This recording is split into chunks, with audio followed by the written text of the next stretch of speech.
मनुस्मृति भारत का प्रथम संविधान है। आरक्षण आर्थिक आधार पर होना चाहिए। नमस्कार दोस्तों, पहले तो इस बाबा को सुनिए आप, जिसका नाम है Rambhadracharya. Sorry sorry sorry, Rambhadracharya. चलो तो फिर इसको सुनते हैं। इसको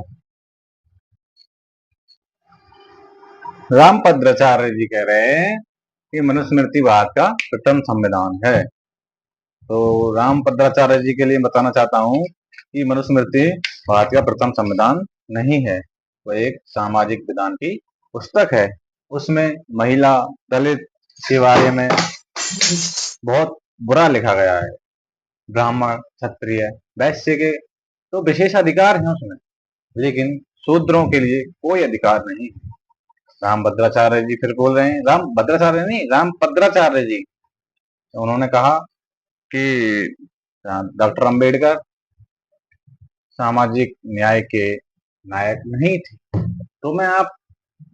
मैं आपके लिए बताना चाहता हूँ, रामभद्राचार्य जी उन्होंने संविधान के द्वारा स्वतंत्रता, समानता, बंधुता जैसे तत्व संविधान में डाले, जिससे सभी नागरिकों के लिए समान अधिकार मिले। कोई दलित हो, ब्राह्मण हो, क्षत्रिय हो, कोई भी हो, सभी के लिए समान नागरिक का दर्जा दिया गया। ये वो पुस्तक नहीं है मनुस्मृति, इसमें ब्राह्मण, क्षत्रिय, वैश्य के लिए तो विशेष अधिकार हैं।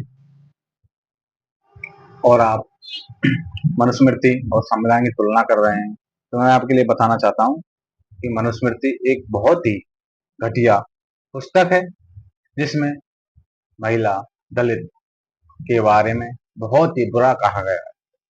संविधान जो हमें स्वतंत्रता, समानता, बंधुता जैसे तत्व दे करके सभी नागरिकों को समान अधिकार देता है, और वो यहाँ भी नहीं रुकते हैं और कहते हैं कि डॉक्टर अंबेडकर संविधान निर्माता नहीं थे। अच्छा, संविधान निर्माता नहीं थे, फिर कौन था संविधान निर्माता? आपके वो यशस्वी प्रधानमंत्री जी हैं, वो स्वयं कह रहे हैं कि डॉक्टर अंबेडकर संविधान निर्माता थे। तो आप कौन होते हैं ऐसा कहने वाले? मैं तो यह कहना चाहता हूँ कि ऐसे जो बाबा लोग हैं, जो धर्मगुरु बने बैठे हैं, सरकार को इन्हें बैन कर देना चाहिए। मुझे लगता है कि शायद सरकार ही इन्हें बढ़ावा दे रही है। मैं सरकार से निवेदन करता हूँ कि ऐसे बाबाओं को जल्द से जल्द धर्मगुरु के पद से हटाया जाए। सामाजिक न्याय, डॉक्टर अंबेडकर ने महान सत्याग्रह, पीने के पानी के लिए अधिकार दिलाया, मंदिर में प्रवेश दिलाया, और हिंदू कोड बिल, जिसमें महिलाओं की जो आज स्थिति है, उससे महिलाओं की जो स्थिति है उसमें डॉक्टर अंबेडकर का विशेष योगदान है महिलाओं के उत्थान के लिए।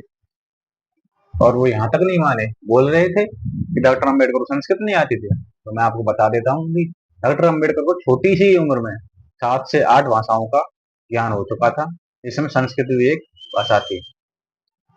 और फिर बोल रहे थे कि मैं मायावती जी को बहन नहीं मानता, क्योंकि वो जो है मनुवादियों को पानी पी पी कर गाली देते हैं। अच्छा, मनुवादियों को पानी पी पी कर गाली देते हैं।